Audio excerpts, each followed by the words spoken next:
అందుకే పెద్దవాళ్ళు ఒక మాట చెప్తారు, నీ జీవితం పండాలి అంటే నీకు పూజ వచ్చా రాదా వదిలే, నీకు వేదం తెలుసా తెలీదా వదిలిపెట్టేసేయి, నువ్వు ఉపనిషత్తులు చదువుకున్నావా చదువుకోలేదా వదిలిపెట్టేయి, రామాయణ భారత భాగవతాలు తెలుసుకున్నావా లేదా వదిలిపెట్టేయి, దక్షిణామూర్తి యొక్క మూర్తిని చూస్తూ కూర్చోవడం నేర్చుకో, అదొక్కటి నేర్చుకో చాలు.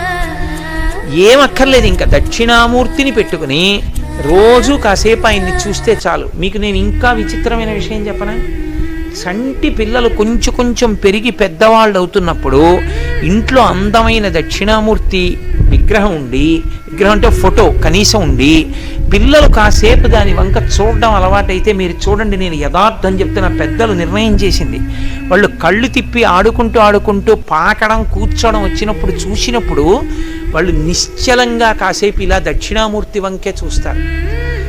పిల్లలు చిన్నతనంలో దక్షిణామూర్తి వంక అలా ఎదురుగుండా కూర్చుని చూస్తే 2 ఫలితాలు వస్తాయి, అపమృత్యు దోషం పోతుంది, సరస్వతి కటాక్షం కలుగుతుంది.